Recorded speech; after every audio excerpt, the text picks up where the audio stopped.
안녕하세요. 저는 아들 하나를 키우고 있는 40대 초반 여성입니다. 오늘 엄마 생신이라 모처럼 가족들이 다 모였는데요. 엄마, 아빠 그리고 조카들까지 다 모여서 어느 때보다도 부모님 표정이 밝고 좋았습니다. 한참 친구들 만나서 놀라인데도 외할머니 생신이라고 기분 좋게 자리에 나와준 20대 조카들과 장모님 생신이라고 한 걸음에 달려와준 형부들까지 오랜만에 모두 모여있으니 기분이 정말 좋더라고요. 엄마 아버지 오늘 기분 좋겠네. 손주들부터 사위들까지 모두 모여서. 좋지. 보고만 있어도 배부르고 기분 좋아. 하지만 저는 부모님께 죄송한 마음뿐이었어요. 모두 모여야 할 자리에 딱 한 사람이 비었으니까요. 엄마, 시집간 딸은 넷인데 사위는 셋만 있게 해서 미안해. 그런 소리는 뭐하러 해? 엄마랑 아빠는 지금 이대로도 좋으니까 절대 미안해 하지 마. 네, 저는 최근에 이혼을 했습니다. 아이까지 낳고 살면서 아무리 힘들고 괴로워도 웬만하면 참았어야 했는데 그러질 못했어요. 그렇다고 이혼한 걸 후회하는 것은 아닙니다. 막장의 끝을 보여준 시댁 식구들, 그리고 배려와 양보를 당연하다는 듯 요구했던 남편. 제가 겪었던 일은 그 누구라도 참고 넘어갈 수 있는 수준이 아니었거든요. 남편과 시댁 식구들의 만행은 그야말로 막장 중의 막장이었습니다. 남편과는 1년 연애 후에 결혼했어요. 만남은 아주 평범했어요. 흔히 말하는 소개팅이었죠. 기대하고 나간 자리는 아니었지만 첫인상부터 마음이 가긴 했습니다.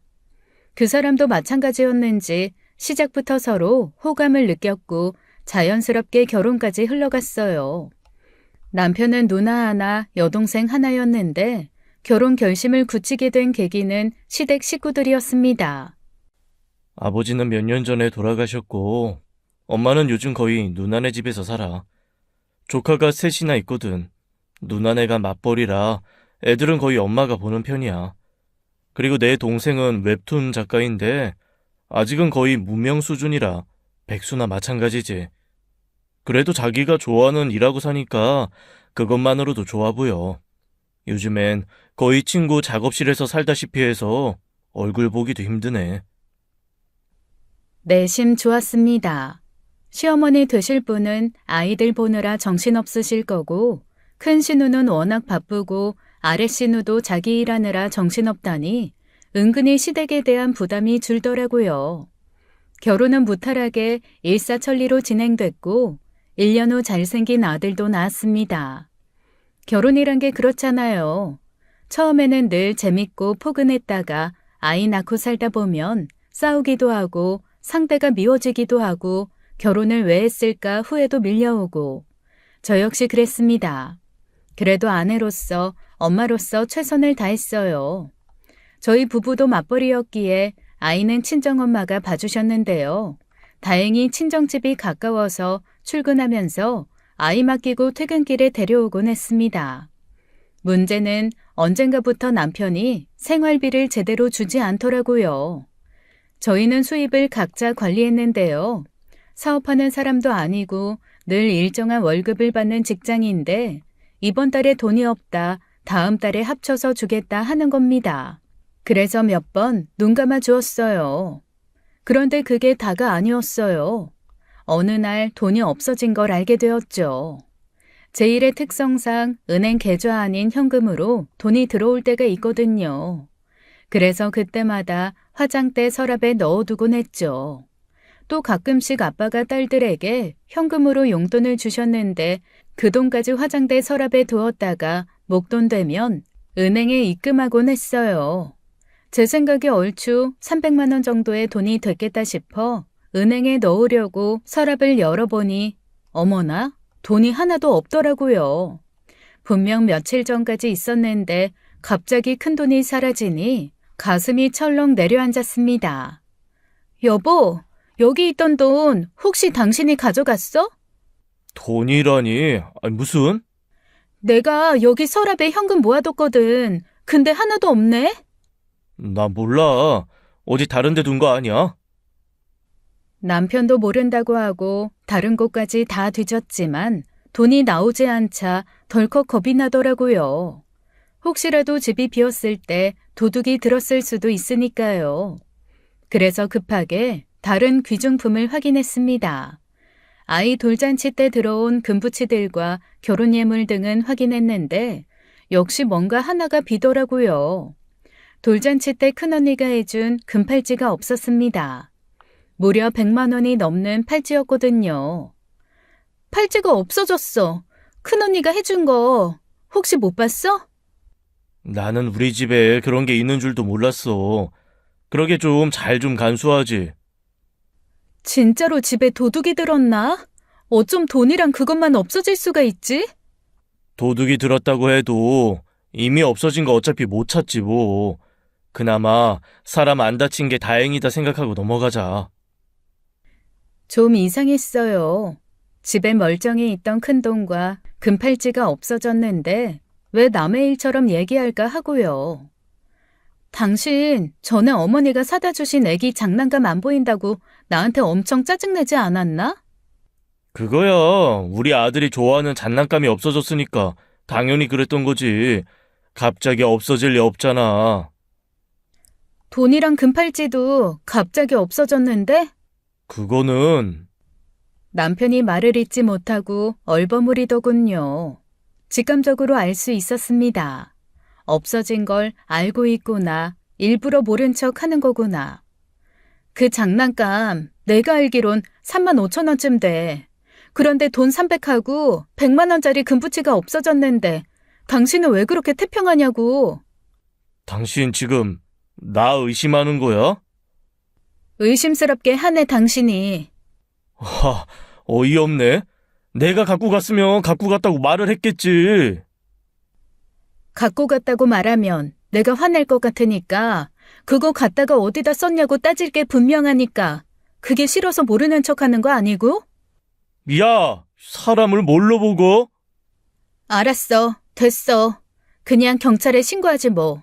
그럼 와서 뭐라도 조사할 거고 어떻게든 결론이 나겠지. 그러던지. 경찰에 신고하겠다는 말에도 남편은 여전히 자기는 모르는 일이라는 반응이었습니다. 그래서 진짜로 경찰에 전화를 했어요. 그랬더니 불이 나게 달려와 제 전화기를 뺏으려 하더군요. 진짜 신고하게? 아이, 뭐 이 정도 갖고 경찰에 신고를 해. 이 정도라니? 집에 있던 귀중품이 없어졌는데? 400 넘는 돈이 없어졌는데 그냥 넘어가? 그 말에 남편은 소파에 철퍼덕 앉아 이내 긴 한숨을 쉬더군요. 그리고 잠시 후 한다는 말이 아이, 맞아. 사실 내가 가져갔어. 요즘 좀 쪼들려서 그 돈 좀 쓴 거야. 너무너무 괘씸했습니다. 손이 떨릴 정도였어요. 근데 왜 거짓말했어? 아니라며. 당신이 이렇게 다그칠 게 뻔하니까 그래서 모른다고 한 거야. 돈도 돈이지만 어떻게 아들 돌 때 들어온 선물까지 손을 대? 미안해. 잘못했어. 아, 사정이 좀 그랬어. 그동안 생활비 갖다 주지 않은 것에 대해 따지고 들지 않았습니다. 영 찜찜하긴 했지만 시댁에 무슨 일이 있나 보다 차마 나한테는 시댁 일로 신경 쓰게 하고 싶지 않아 말 못하나 보다 했어요. 하지만 일이 이렇게 된 이상 정확한 진실을 파악해야 했습니다. 그 사정이란 게 뭔데? 요즘 왜 돈이 없는데? 당신네 회사 직원들 월급 밀릴 만한 것도 아니잖아. 혹시 어머니한테 무슨 일 있는 거야?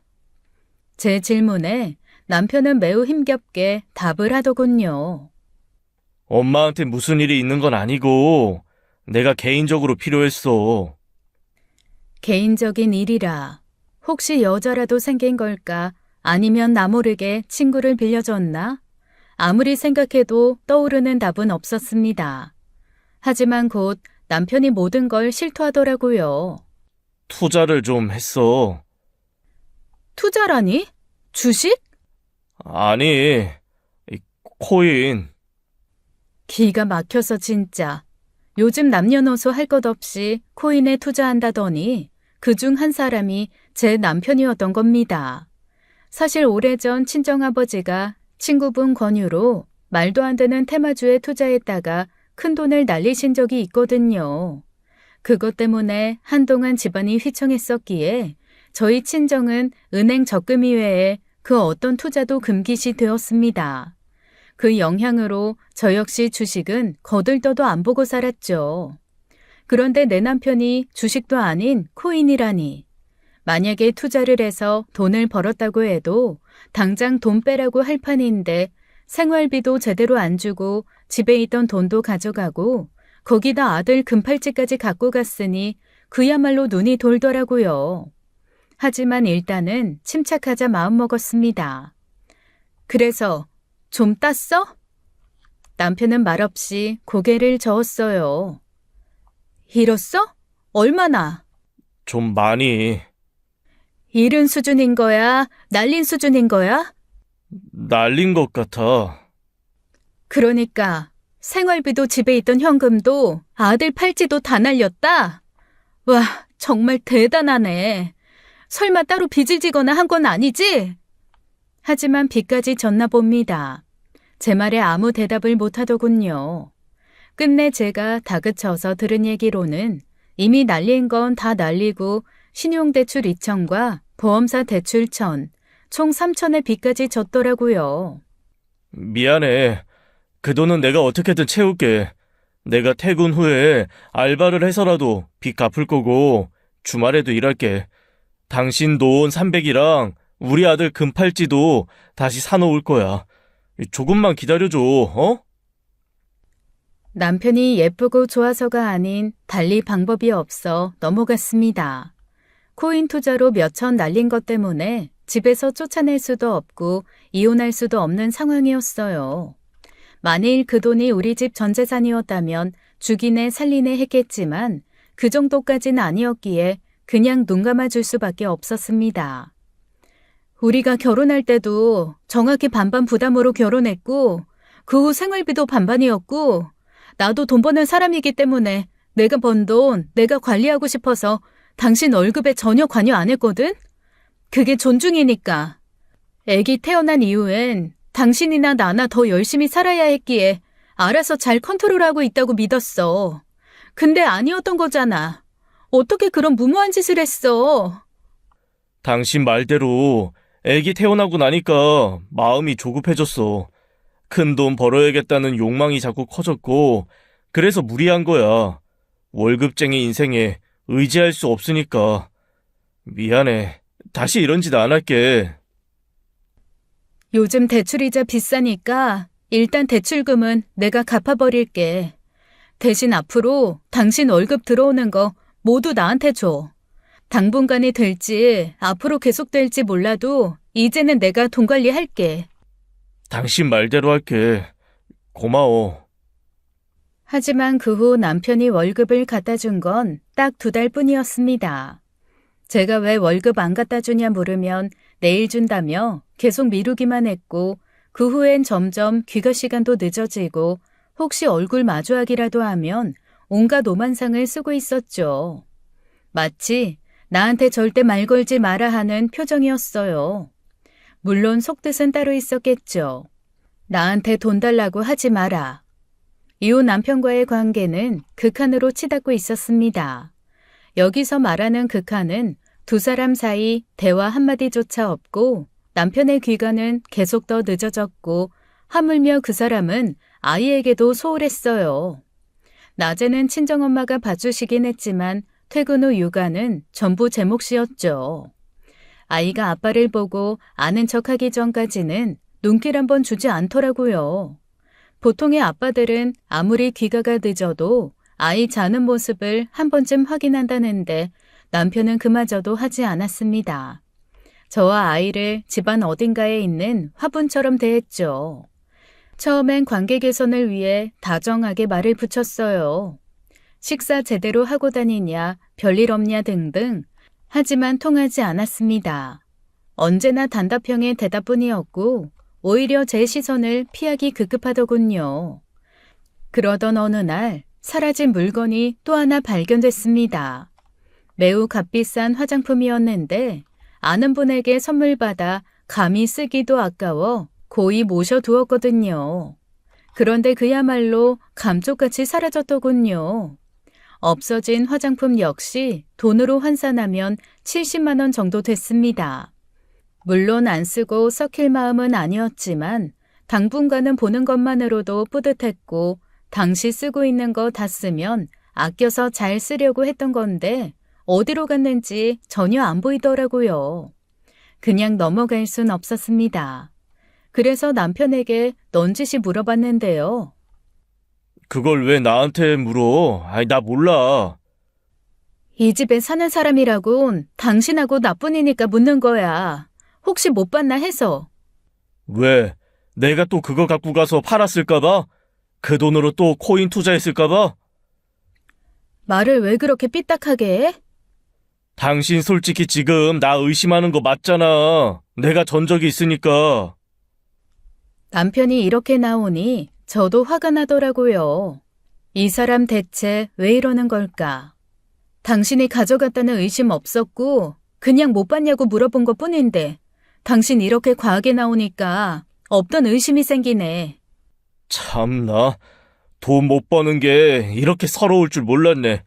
하다 와이프 화장품까지 팔아 쓴 놈으로 보인다 이거지? 무능한 남편이라 그냥 쓰레기 취급하겠다. 당신 돈 좀 번다고 아주 막 나가는구나.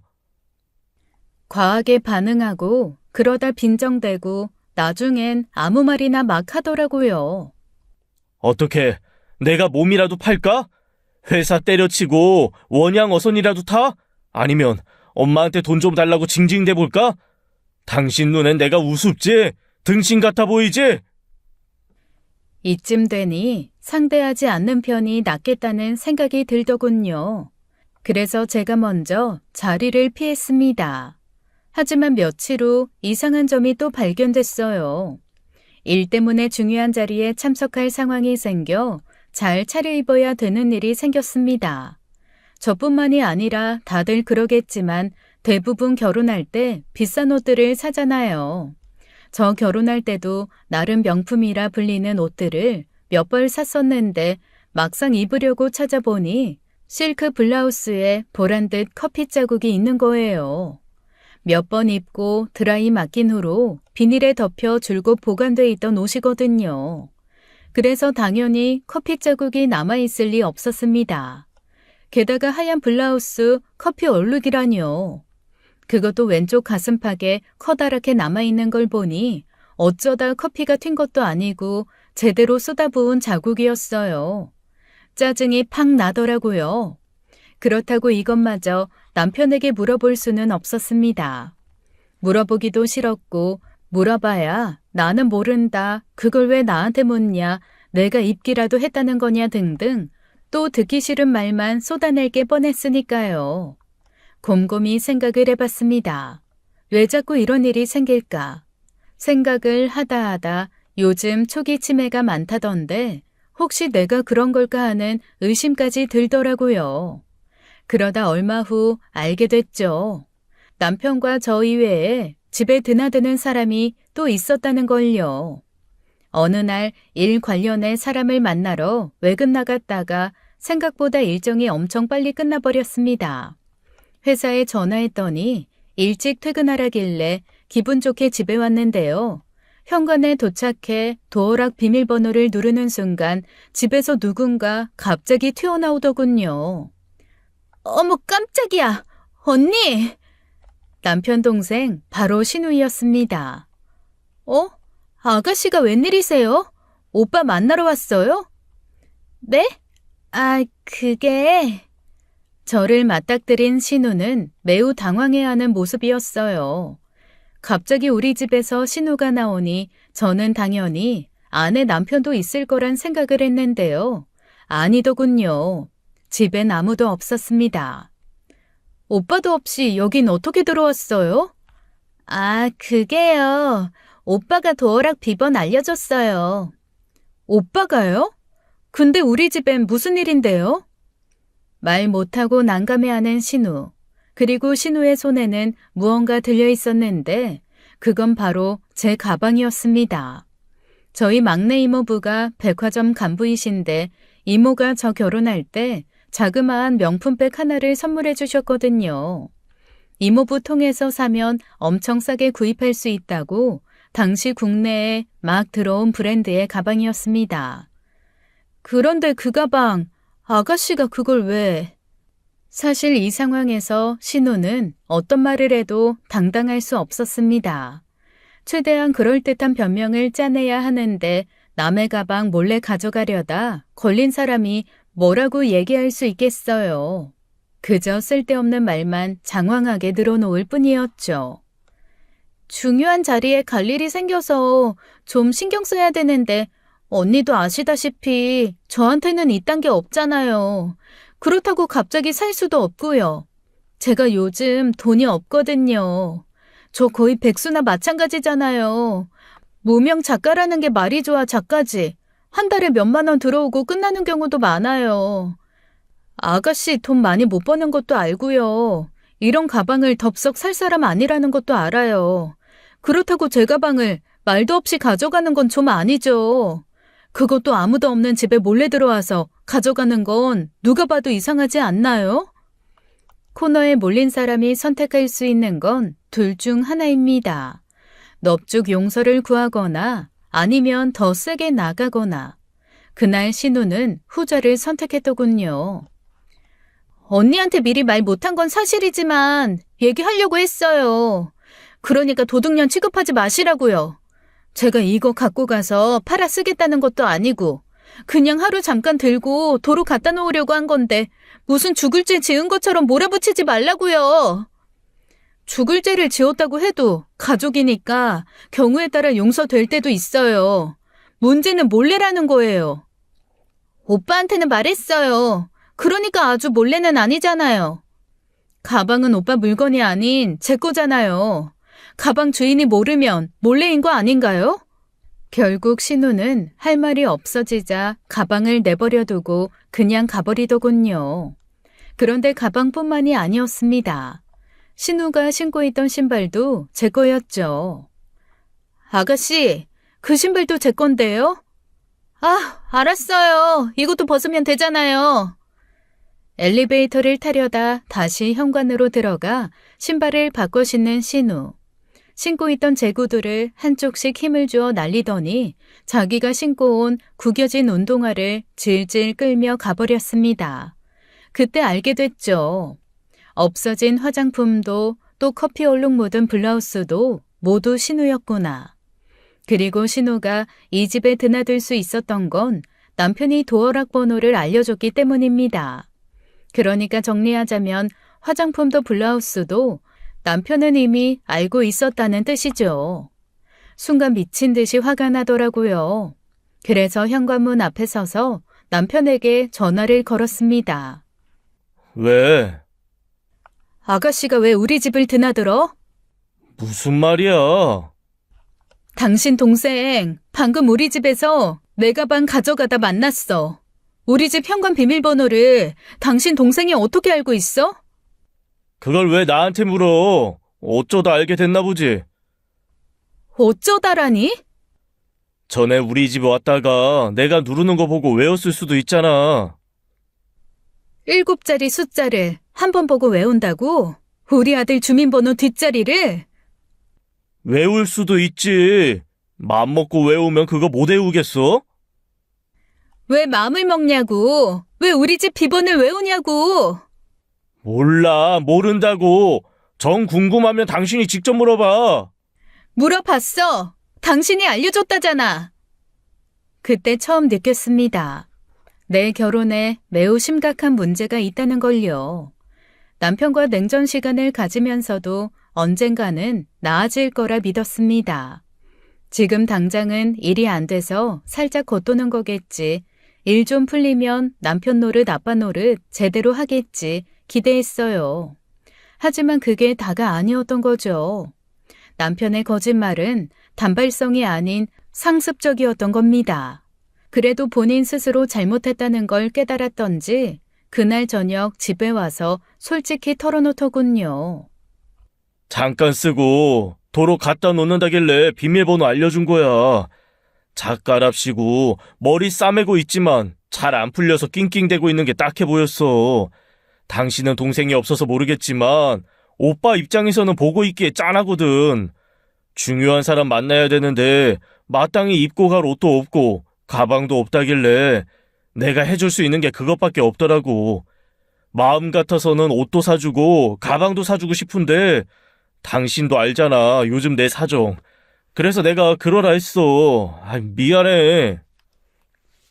나한테 미리 말해야겠다는 생각은 안 했어? 말하기 미안해서 그랬지. 나 요즘 당신 얼굴 보기도 미안해.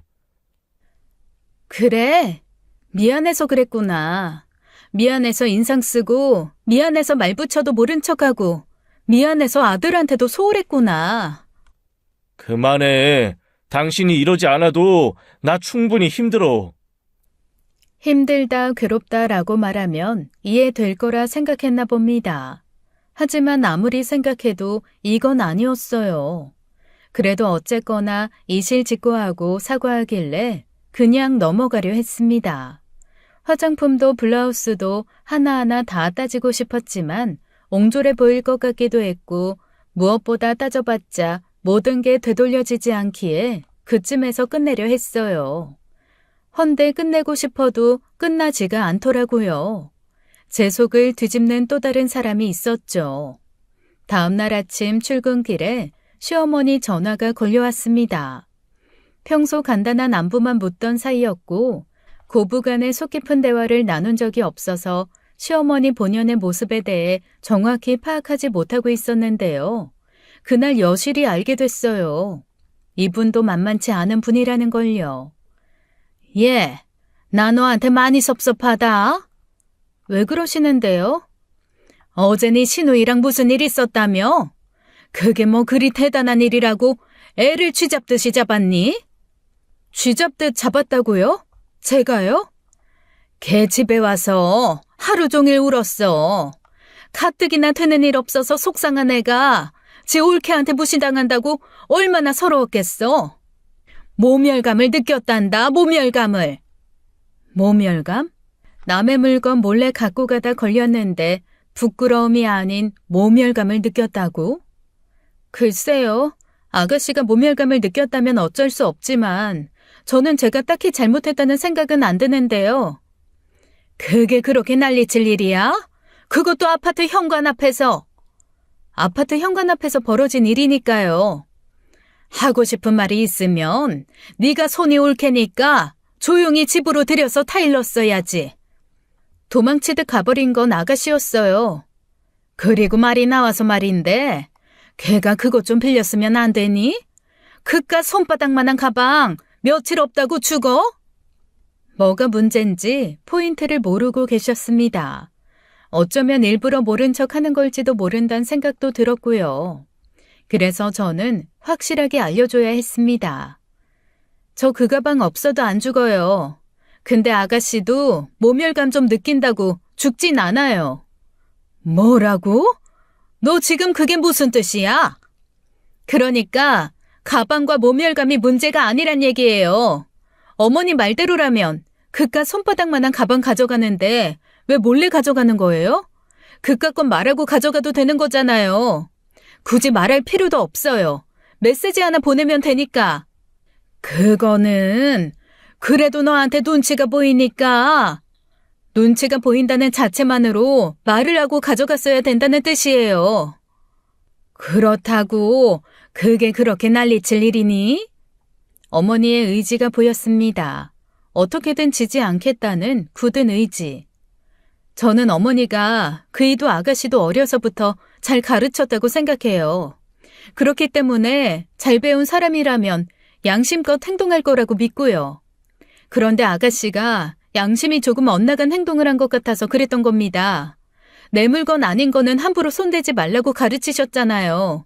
탐나는 물건 필요한 물건 있으면 능력껏 마련하거나 그게 안 되면 포기하라고 가르치지 않으셨어요? 설마 몰래 가져가라고 가르치진 않으셨죠? 시어머니는 말이 없으셨습니다. 딱히 할 말이 없으셨던 거죠. 어머니, 저 지금 출근길이라 길게 통화하기가 불편해요. 더 하실 말씀 있으시면 이따 퇴근하고 들를까요? 그동안 바쁘다는 핑계로 찾아뵙지도 못했는데 모처럼 저녁 식사 같이 할까요? 됐다! 오지 마라! 전화를 끊고 실소가 나오더군요. 그리고 갑자기 뒤통수가 뜨거워졌어요. 잘못돼도 크게 잘못됐구나. 나만 올바르게 살고 나만 사랑으로 보듬어준다면 다 잘 될 거라 믿었는데 제 능력밖에 문제라는 걸 깨닫는 순간이었죠. 하지만 해결해야 했습니다. 그게 어떤 방법인지 몰라도 남편을 비롯한 시댁 식구들에게 나는 바보가 아님을 알려줘야 했어요. 그 일이 있고 남편은 조금 달라진 태도를 보였습니다. 나름 반성을 했는지 저와 일상적인 대화도 조금씩 나눴고 아이에게도 신경 쓰는 모습이었어요. 진심으로 변한 건지 아니면 단지 나한테 눈치가 보여서 그런 건지 몰라도 달라진 모습이 나쁘진 않았습니다. 무엇보다 아이에겐 더없이 좋은 일이니까요. 그 사이 시아버지 제사도 있었고 시댁 친척 결혼식도 있어서 시어머니와 신우 얼굴을 몇 번 보긴 했는데요. 약간의 냉랭함은 있었지만 그래도 아무 일 없다는 듯 지냈습니다. 제 입장에서도 당신들 때문에 감정이 좋지 않다는 걸 굳이 표현하고 싶진 않았어요. 하지만 흠집 생긴 감정에 락스를 부는 사건이 또 발생하고 말았습니다. 그날 남편은 자기가 친정에 들러 아이를 맡기겠다며 먼저 일찍 출근했는데요. 저는 그날 회사 일로 인감도장이 필요해 급하게 찾아보던 중 그 도장마저 감쪽같이 사라진 걸 알게 됐습니다. 인감도장이란 게 자주 필요한 게 아니기 때문에 중요한 물건들과 따로 모셔두었는데 여러 번 찾아봐도 분명 없더라고요. 그리고 없어진 건 도장뿐만이 아니었습니다. 적금 통장도 없어지고 결혼할 때 마련한 700만 원짜리 남편의 예물시계, 그리고 아들 돌잔치 때 들어온 금부치들이 모두 사라지고 없더군요. 지난번 팔찌 없어졌을 때도 모두 제자리에 있던 것들인데 그날은 전혀 보이지 않았습니다. 순간 다리에 힘이 쭉 풀리더라고요. 남편이구나. 아직도 여전히 코인인지 뭔지를 하는구나. 가까스로 누그러뜨린 마음이 다시 한번 날카로워지더라고요. 이 사람이 돌아도 단단히 돌았나 보다. 이번엔 절대 안 참겠다 맘먹고 남편에게 전화 걸어 따지려던 순간 문득 떠오른 게 있었습니다. 현금과 아이 팔찌 없어졌을 때 혹시나 해서 집에 CCTV를 설치했거든요.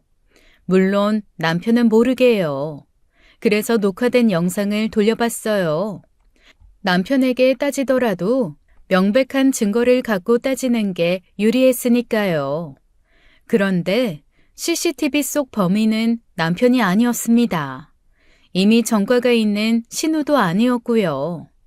천연덕스럽게 안방에 들어와 여기저기 서랍을 열어보며 거리낌 없이 우리 집 물건을 챙기는 사람, 바로 시어머니였습니다. 어찌나 느긋하게 훔치던지 침대에 누워 대자로 뻗어 TV까지 보더라고요. 심장이 쿵쿵 뛰기 시작했습니다. 남의 집도 아닌 내 집에서 내가 없는 사이 별의별 일들이 벌어지고 있었던 거죠. 마치 내가 현관문을 닫고 나가는 순간 어디엔가 숨어있던 바퀴벌레들이 쏟아져 나오는 기분이었어요. 온몸에 소름이 돋았습니다. 시댁 식구들이 아닌 진짜 도둑이었다면 경찰에 신고하고 수사 부탁하면 되는 일이었지만 이건 경우가 다르잖아요. 나를 바보로 만든 사람들, 자기들끼리 신명나게 날 우롱하고 있었던 거죠. 전 그날 회사에 가지 않았습니다. 시어머니에게 전화를 걸었는데 받질 않더라고요. 그래서 그 길로 곧장 시댁으로 달려갔습니다. 시어머니는 신우와 함께 사이좋게 아침밥을 먹고 있더군요. 언니가 이 시간에 웬일이에요? 회사 안 가요? 너가 웬일이냐? 혹시 애라도 맡기려고 온 거야? 아니요, 회사 못 간다고 연락하고 이리로 온 거예요. 어머니가 제 전화를 안 받길래 어쩔 수 없이 달려왔어요. 제 표정을 보고 시어머니도 뭔가를 느끼셨던지 그 자리에 얼어붙더군요. 대체 무슨 일이길래요? 오빠한테 안 좋은 일이라도 생겼어요? 아니요, 그건 아니고요. 어머니, 우리 아들 돌반지 주세요. 순간 어머니의 표정을 봤습니다. 눈을 질끈 감으시더군요. 하지만 이내 표정을 가다듬고 뻔뻔함을 장착하시더라고요. 돌반지라니? 그걸 왜 나한테 달래? 어머니가 가져가지 않으셨어요? 통장이랑 인감도 없던데요. 얘가 지금 무슨 소리를 하는 거야? 내가 그걸 왜 가져가? 그러게 말이야. 언니, 지난번에 내가 가방 가져간 것 때문에 일어나 본데요. 저야 그렇다 쳐도 엄마한테까지 이러는 건 너무 오바 아니에요? 오바? 오바라고요? 그래, 너 해도 너무한다. 신우도 모자라 어떻게 시애미까지 도둑년 취급을 하니? 증거 있어? 무슨 근거로 내가 가져갔대? 당당했을 겁니다. 절대 걸리지 않을 거라 굳게 믿고 있었던 거죠. 하지만 버젓이 내 아들 돌반지와 통장과 도장을 가져가는 모습에 본인이 고스란히 찍힌 영상을 들이대자 너도 참 별나다. 사람 사는 집에 CCTV를 설치하다니. 어디 너 같은 애랑 무서워서 살겠니? 어머니, 지금 그게 중요한 게 아니에요. 왜 저희 물건 가져가셨냐고요? 그것도 말도 없이 몰래 오셔서.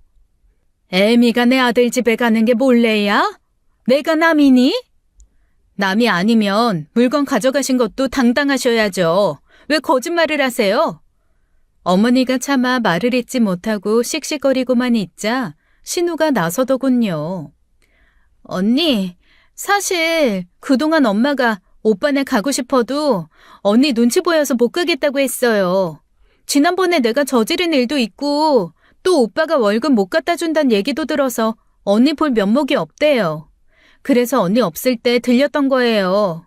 사실 엄마 입장에선 오빠는 어떻게 사는지 궁금해하는 건 당연하잖아요. 와, 누가 식구 아니랄까봐. 신우 역시 포인트에서 벗어난 얘기만 늘어놓고 있었습니다. 네, 며느리가 사납고 까탈스러워서 일부러 없을 때 아들 집에 오신 걸로 하죠. 근데 손자 돌반지며 통장 가져간 건 어떻게 설명이 되나요? 그것도 며느리 미워서 그러신 거예요? 한번 당해봐라, 이런 마음에서요? 그렇다 쳐도 참 이상하네요. 어떻게 돈 되는 것들만 갖고 가셨을까요? 제가 그렇게 미우면 남편을 데려가든지 제 아들을 데려가지 그러셨어요? 그래, 너 회사에서 인정받으며 잘 나간다더니 다 이유가 있구나. 말 한번 똑부러지게 잘한다.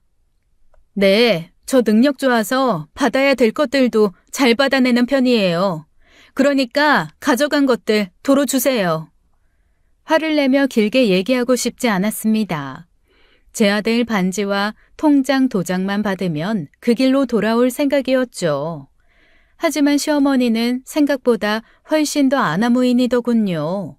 그야말로 배째라 하는 수준이었어요. 없다. 없다니요?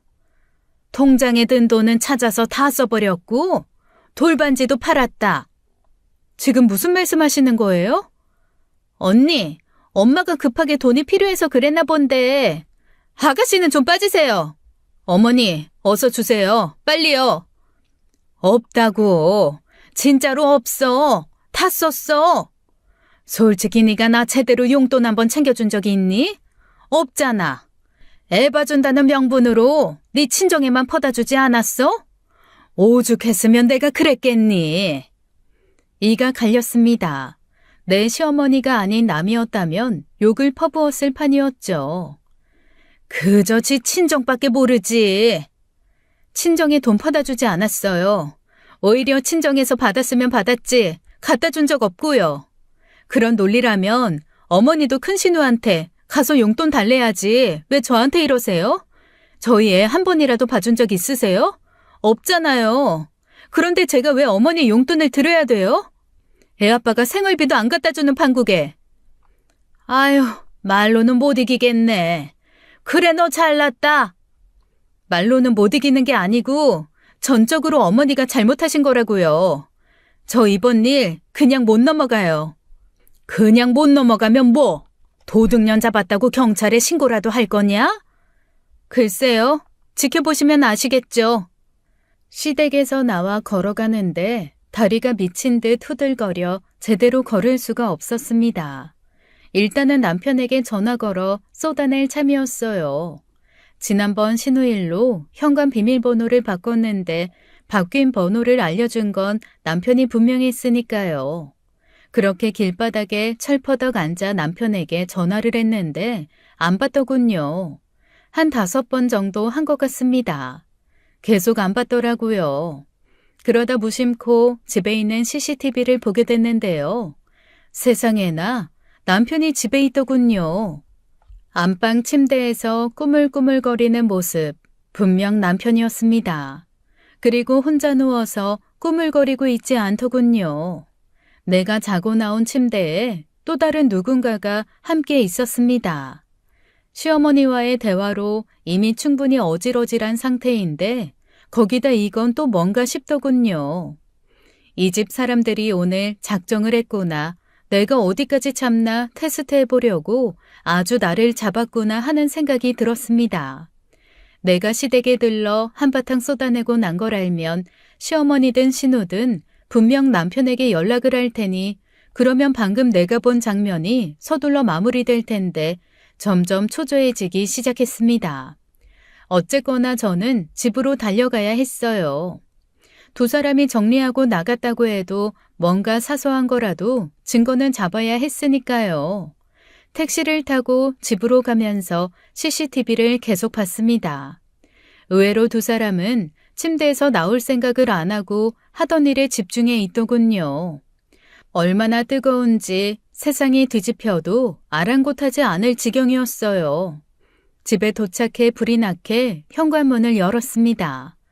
비밀번호 7자리를 누르는데 어찌나 손이 떨리던지 가까스로 문이 열리긴 했지만 아하, 안에서 고리를 잠궈놨더라고요.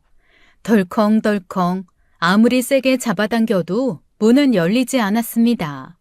안에서는 갑자기 더락 소리가 나고 덜컹거리는 소리까지 나자 인터폰 화면으로 누구인가 확인을 했을 겁니다.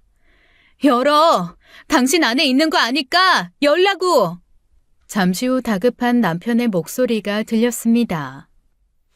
당신이야? 당신이 이 시간에 웬일이야? 당신은 이 시간에 왜 집에 있는데? 문은 안에서 왜 잠궜어? 빨리 열어! 좀만 기다려. 금방 나갈게. 급하게 옷을 찾아 입고 있는 중이었습니다. 안 봐도 눈에 선했어요. 그리고 남편과 함께 침대 위에 있던 여자는 어디로 숨어야 하나 호둥지둥 대고 있었겠죠. 뭐 하고 있는 거야? 빨리 문 열라니까? 대략 한 3분쯤 지난 것 같아요. 남편이 주섬주섬 문을 열더군요. 당신 회사 간 거 아니었어? 그러는 당신은? 출근한다더니 나가서 왜 다시 왔는데? 그게 몸살기가 있어서 들어왔어. 그래서 자느라 늦게 문 연 거야? 샤워하고 있었어. 뜨거운 물로 샤워하면 좀 나을 것 같아서. 샤워를 했다. 실제로 남편의 이마에 물기가 보이더군요. 하지만 그 물기는 분명 땀이었습니다. 거기다 머리카락은 지멋대로 헝클어져 있었고 그 어디에도 물기 하나 묻어있지 않았죠. 문은 안에서 왜 잠궜는데? 몰랐네. 내가 왜 그랬을까? 내가 여러 번 전화했는데 못 들었어? 그랬어? 전화 온 줄 몰랐는데 진동으로 해뒀나 보다. 그제서야 남편은 식탁 위에 놓여져 있는 자기 휴대폰을 확인하더라고요. 저도 전화를 많이 했고 아마 시어머니와 신우의 전화도 여러 번 와 있는 걸 확인했겠죠. 그걸 본 남편은 매우 난감해하는 표정이었어요. 전화가 많이 와 있었네. 머릿속이 터질 듯 했을 겁니다. 이 상황을 어떻게 모면해야 되나 모든 뇌세포를 풀가동 중이었죠. 머리 돌리는 소리가 저에게까지 들리는 듯 했으니까요. 근데 당신은 이 시간 웬일이야? 아이, 당신도 몸이 안 좋은 거야? 순간 망설여졌습니다.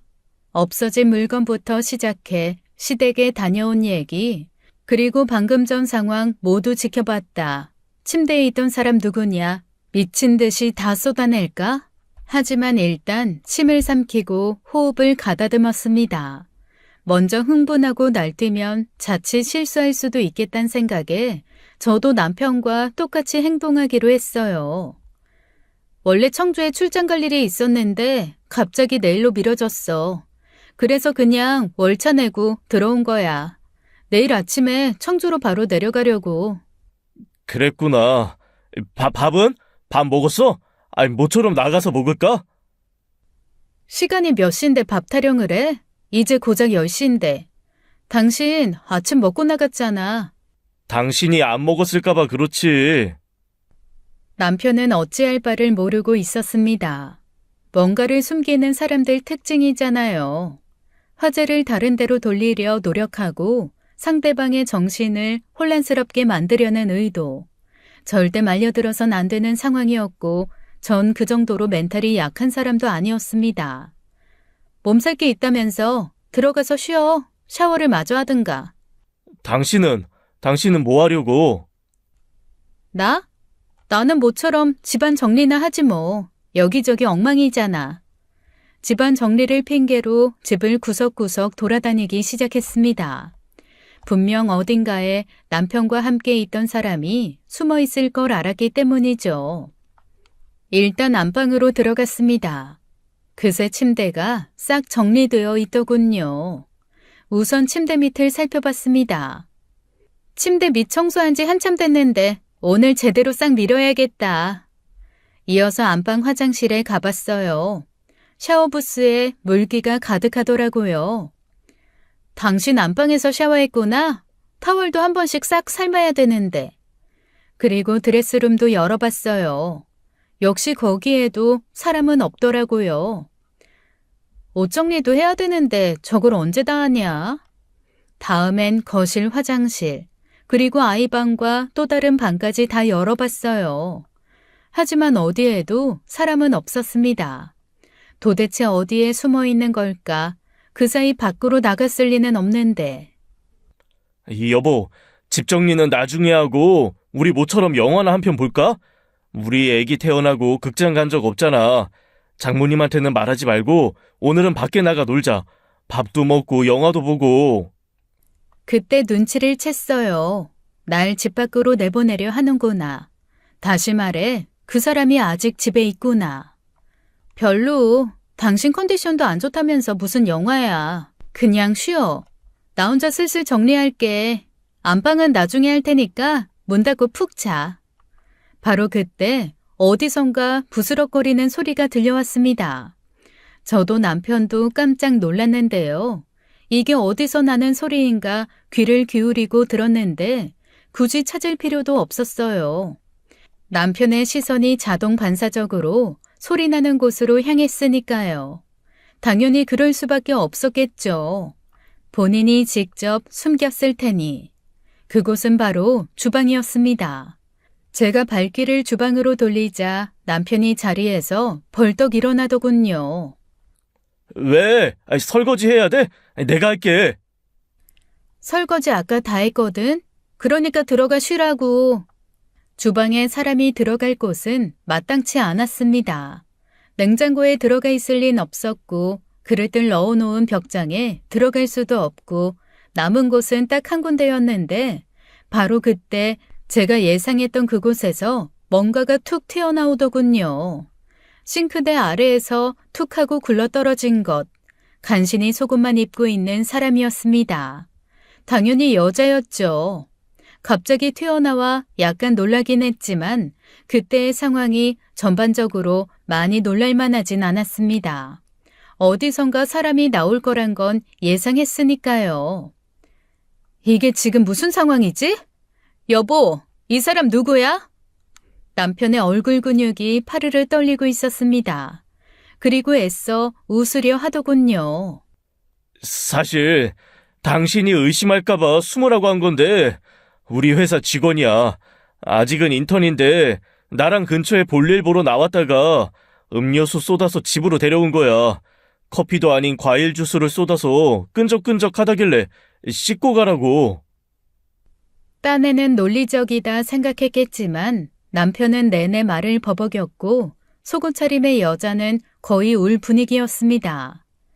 저기요, 진짜 그래요? 우리 남편 말이 맞아요? 주스를 쏟아서 여기 있는 거예요? 그것도 속옷 차림으로. 여자는 겁에 잔뜩 질린 눈으로 저를 보며 말도 못하고 고개만 끄덕이더군요. 그랬구나. 주스를 쏟으셨구나. 주스 쏟은 옷은 어딨어요? 이렇게 된 김에 싹 빨고 건조까지 해서 드려야지. 그럴까? 하긴 그게 낫겠지? 벗어놓은 옷 어딨어요? 이미 세탁기에 넣으셨나? 여자의 옷은 베란다에 있었습니다. 그걸 들고 나와 거실에 펼쳤어요. 예상대로 그 어디에도 주스 쏟은 자국은 없더군요. 벌써 빨아서 말린 거야? 그런데 새로 빤 옷을 왜 베란다에 뒀을까? 그냥 제 옷을 빌려드릴까요? 사이즈가 어떻게 되세요? 저는 5나 66 입는데. 여보, 그게 아니고. 딱 봐도 저보단 사이즈가 작아 보이는데 일단 몇 개 갖다 드려볼까요? 뭐라도 하나는 맞겠죠. 순간 속옷 차림의 여자가 울기 시작했습니다. 바닥에 주저앉아 겁에 잔뜩 찔려 눈물을 뚝뚝 떨어뜨리더군요. 죄송합니다. 과장님이 집 비웠다고, 아무도 없다고. 네, 알아요. 만약에 내가 있었으면 쉽게 못 데려왔겠죠. 분명 오해 살 만한 일이니까요. 그래, 맞아. 당신이 오해할까봐 거기에 잠깐 숨으라고 한 거야. 누가 봐도 이상한 상황처럼 보일 테니까. 그러네. 누가 봐도 이상한 상황이네. 누가 봐도 이상한 상황이면 두 사람 내가 예상하는 게 맞는 거 아니겠어? 둘이 바람이 났는데 와이프 출근하고 없는 집에 들어와서 편하게 데이트를 했다. 요즘 몰카다 뭐다 해서 모텔 가는 것조차 편하지 않으니까 아예 우리 집이 낫겠다. 그런 거지? 맞지, 여보? 그제서야 남편은 모든 걸 인정한다는 듯 철퍼덕 소파에 앉더군요. 분명 그날이 처음이 아니었을 겁니다. 저는 늘 아침마다 허둥대며 출근을 했고 아이를 들쳐안고 아이 짐을 한 보따리 들고 친정집으로 달려갔다 회사로 출근했으니까요. 그야말로 매일 아침이 전쟁이었죠. 그에 비해 남편은 제가 나갈 때까지 자고 있는 경우가 많았어요. 그래도 딱히 불만은 없었습니다.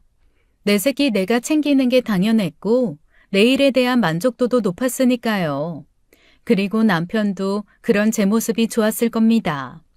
애기와 일에 정신 팔려 자기가 코인으로 돈을 날리는지 어린 여자애 데려와 침대에서 뒹굴던지 전혀 의식 못하는 와이프. 그래서 시어머니며 신우에게 현관 비밀번호까지 다 알려주고 와이프 옷이든 돈이든 마음껏 써라 했겠죠.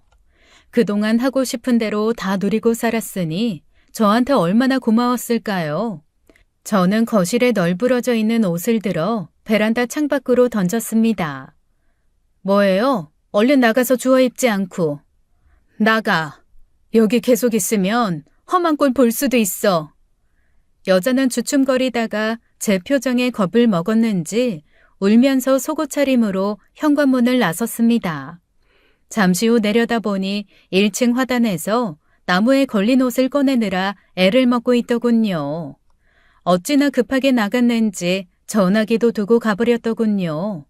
하지만 전화기 챙기겠다고 다시 돌아올 순 없었겠죠. 얘 전화기 두고 갔네? 당신이 갖다 줄래?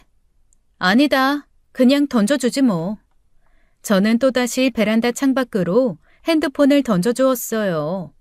그 여자 머리 위로 떨어지길 바랬는데 아쉽게도 옆으로 빗나가서 떨어졌죠. 미안해. 변명도 핑계도 내가 뭐라고 할 말이 없다. 저는 남편의 뺨을 힘껏 올려 붙였습니다. 한 대 갖고는 성이 안 풀려 정신없이 때렸어요. 머리는 이성을 찾고 있었지만 제 몸은, 제 손은 이성적이지 못하더라고요. 쉴 새 없이 따귀를 맞으면서도 남편은 반항 한번 안 하더군요. 스스로도 맞아도 싼 걸 알고 있었던 겁니다. 회사에서 계약직으로 들어온 여자라더군요. 이제 막 학교를 졸업한 아가씨인 것 같은데 어쩌다 남편과 눈이 맞았는지 그 어린 나이에 상간녀 딱지를 붙이게 된 거죠. 변호사 사무실에 상담을 하고 며칠 후 다시 오라길래 갔더니 제 눈앞에 여러 장의 서류가 놓여 있었습니다. 이혼 소송 서류, 상간녀 위자료 소송 서류, 그리고 시어머니와 신우에게 보낼 주거 침입과 절도죄 신고 절차 서류. 말씀하신 대로라면 이대로 소송 접수하고 신고도 하겠습니다. 상대 측에서 먼저 합의금을 제시할 수도 있고요. 어쩌면 맞소송으로 나올 수도 있는데 그래도 진행하시겠어요? 주저없이 그러겠다 했습니다. 주저할 이유가 하나도 없었으니까요. 그 후 저는 모든 소송에서 승소했습니다. 제가 티끌 하나 없이 깨끗하고 양심적으로 살아왔다 말할 순 없지만 적어도 그들 앞에서는 모든 게 당당했으니까요. 얼마 후 상간녀의 엄마가 찾아와 눈물을 펑펑 쏟으며 미안하다 하더군요. 그리고 상간녀 본인도 장문의 메시지를 보냈더라고요. 정말 미안하고 죄송하다고. 물론 답장은 하지 않았습니다. 남편과는 이혼하면서 양육권과 친권까지 가져왔어요. 그런 집안, 그런 아빠 밑에서는 아이를 키우고 싶지 않았고 그 집안과는 어떤 일로도 엮이고 싶지 않았습니다. 생각하면 할수록 모두 한 방에 몰아넣고 몇 날 며칠 걸려 굶어 죽이고 싶었어요. 이제 다 끝났으니까 속상해하지도 말고 팔자 타령도 하지 마. 너가 잘못한 거 하나도 없어. 그냥 운이 나빴던 것 뿐이야. 나도 그 인간 쫓아가서 머리채라도 잡고 싶었다. 근데 그런다고 달라질 건 없잖아. 그러니까 미워하는 마음도 서서히 없애. 화는 나도 네 아들 아빠야. 용서까진 못해도 되도록 잊어. 그게 너한테도 도움돼. 아이를 보면 하염없이 눈물만 쏟아집니다. 너무너무 미안해 죽겠어요. 그래도 다행히 아빠를 찾지 않아 고맙긴 해요. 하긴 아빠가 많은 정을 주지 않았으니 그립지도 않을 겁니다. 앞으로 아빠의 부재에 대해 어떻게 설명해야 할지, 그리고 어떻게 결핍 없이 키워야 될지 숙제가 많이 남아있네요. 감사하게도 예뻐해주는 외가 식구들이 많아 외롭진 않겠지만 그래도 평범한 아빠의 사랑은 누릴 수 없겠죠. 전 어떻게든 최선을 다할 겁니다. 제 결혼의 모든 것이 후회스럽지만 제 아이만큼은 절대 후회하지 않거든요. 꿋꿋하게 살아가는 엄마, 일도 열심히 하고 사랑도 충실히 주는 엄마가 될 거예요. 매일 밤 아들이 저에게 사랑한다고 말을 해줘요. 그 사랑이 더 큰 사랑이 되어 고스란히 아이 마음속에 담기길 기도하며 오늘도 내일도 열심히 살아보겠습니다. 모두 응원해 주실 거죠?